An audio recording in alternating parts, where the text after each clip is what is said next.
jeito nenhum se machucar, porque vou te pegar junto e você vai ficar lá, porque você fala muito e muito que não fala. Você fala muito e você não fala nada.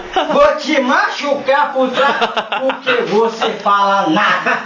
Você gosta de machucar, mas muito bem vou te falar. Você é um cabra bom, é um cabra popular, mas você não adianta quebrar peito comigo não, porque agora eu te falo, você é uma bainha de... Você fala muita coisa, mas não fala nada. Você é um bostinha, porque você fala nada.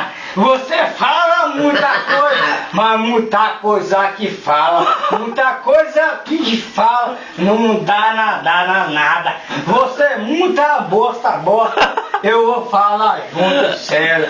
Você tá nós dois motivos, mas você é um desgraçado.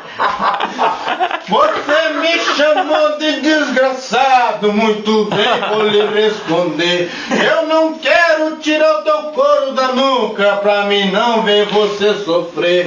Pois agora eu te digo, você é meu amiguinho. Muito bem, fique quietinho, porque eu não quero arrancar o seu umbigo. Você é muito gente boa pra valer. Meu amigo de coração pra valer. Meu amigo é amiguinho, você vai ficar sozinho.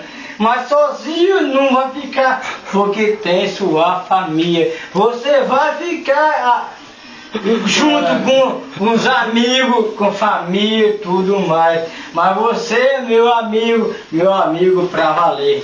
Pode crer? Agora, muito obrigado, vou lhe responder. Vamos acabar a conversa com ritmo de se fazer. Você é o meu amigo, é um cabra popular.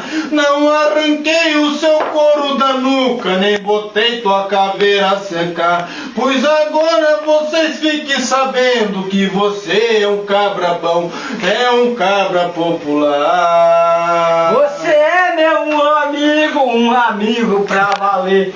Vou ficar com ele na moral, porque ele é gente boa pra valer. Eu quero com meus amigos, tá tudo aqui em redor, e meus amigos pra valer. Tudo bom, beleza.